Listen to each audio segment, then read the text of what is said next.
Hi everyone, welcome to my channel Shasmina's diary. மீண்டும் ஒரு புதிய முயற்சி உங்கள் எல்லாரையுமே சந்திக்கிறதுல ரொம்பவுமே மகிழ்ச்சி.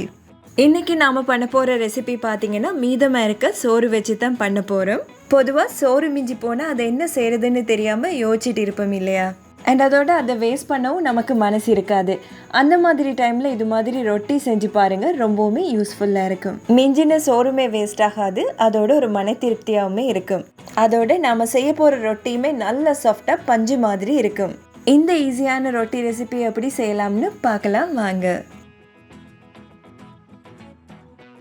இதுக்கு தேவையான பொருட்கள் பார்த்தீங்கன்னா 2 கப் அளவில் மிஞ்சின சோறு எடுத்துக்கொள்ளுங்க. இதுக்காக நீங்கள் எந்த அரிசி சோறு வேணும்னாலும் எடுத்துக்கொள்ளலாம். அண்ட் அதோட 1 கப் அளவுக்கு கோதுமை மாவு எடுத்து வச்சுருக்கேன்.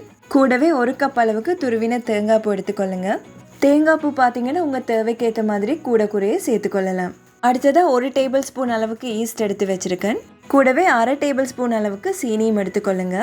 அடுத்ததாக வாசனைக்காக கருவேப்பிலை இந்த மாதிரி குட்டி குட்டியாக கட் பண்ணி எடுத்து வச்சுக்கொள்ளுங்க. இப்போ இந்த ரொட்டி எப்படி செய்யலாம்னு பார்த்துடலாம். இதுக்கு ஒரு மிக்சி ஜாரில் நம்ம எடுத்து வச்சிருக்க 2 கப் அளவு சோறை சேர்த்து விட்டுக்கொள்ளலாம்.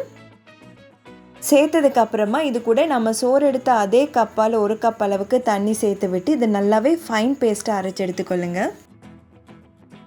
இப்போ பார்த்தீங்கன்னா இது நல்ல ஃபைன் பேஸ்ட்டாக அரைச்சி எடுத்ததுக்கு அப்புறமா இது ஒரு மிக்சிங் பவுலில் சேர்த்து விட்டுக்கொள்ளலாம்.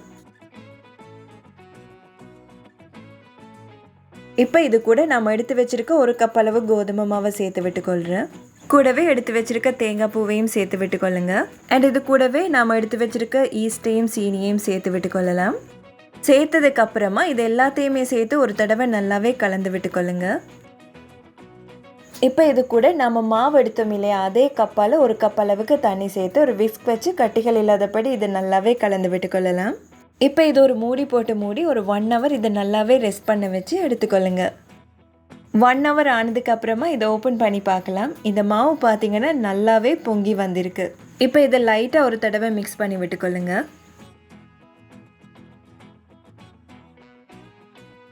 இப்போ இது கூட தேவையான அளவு உப்பு சேர்த்துக்கொள்ளுங்க. நான் 1 டீஸ்பூன் அளவுக்கு உப்பு சேர்த்துருக்கேன். கூடவே நம்ம கட் பண்ணி வச்சுருக்க கருவேப்பிலையும் சேர்த்து விட்டுக்கொள்ளலாம். இப்போ இது எல்லாத்தையுமே சேர்த்து ஒரு தடவை நல்லாவே மிக்ஸ் பண்ணி விட்டுக்கொள்ளுங்க. நாம் செய்ய போகிற ரொட்டிக்கான மாவு பார்த்தீங்கன்னா இந்த பதத்துக்கு இருக்கணும். ஸோ அவ்வளவுதான், மாவு சூப்பராகவே ரெடியாகி வந்திருக்கு. இதுக்கப்புறமா நாம் ரெடி பண்ணி வச்சுருக்க மாவை வச்சு ரொட்டிகளை செஞ்சு எடுத்துக்கொள்ளலாம். இதுக்காக இது மாதிரி ஒரு சின்னதாக பேன் எடுத்துக்கொள்ளுங்க. இது இல்லைன்னா கூட பரவாயில்ல, நீங்கள் உங்ககிட்ட இருக்க பேனை தாராளமாக யூஸ் பண்ணிக்கொள்ளலாம். இப்போ இதில் லைட்டாக ஆயில் ப்ரஷ் பண்ணி விட்டதுக்கு அப்புறமா நாம் ரெடி பண்ணி வச்சுருக்க மாவுலேருந்து 2 கரண்டி மாவு எடுத்து இதில் சேர்த்து விட்டுக்கொள்கிறேன்.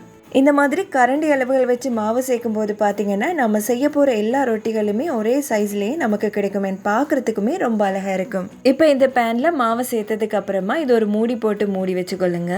முக்கியமாக இதை ஹை ஃப்ளேமில் வச்சிடாதீங்க, லோ ஃப்ளேமில் வச்சு எல்லா ரொட்டியுமே செஞ்சு எடுத்துக்கொள்ளுங்க. இது பார்த்தீங்கன்னா 2 நிமிஷமே போதும், உங்களுக்கு குக் ஆகி வந்துடும். இப்போ இதை ஓப்பன் பண்ணி அடுத்த சைடையும் மாற்றி விட்டுக்கொள்ளுங்க.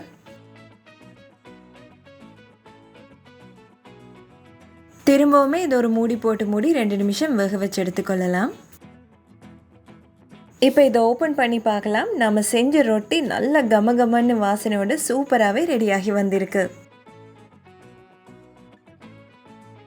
இதே போல் மீதம் இருக்க எல்லா மாவுலையுமே இந்த ரொட்டியை செஞ்சு எடுத்துக்கொள்ளுங்க.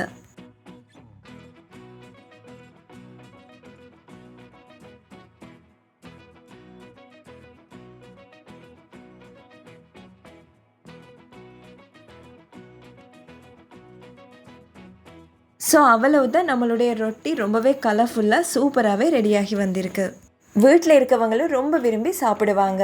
யாருமே நம்ப மாட்டாங்க இதை நீங்கள் சோறு வச்சு தான் பண்ணினீங்கன்னு. இப்போ இதை நான் பிச்சு காட்டுறேன் பாருங்கள், உள்ள அவ்வளவு சாஃப்டாக இருக்குன்னு.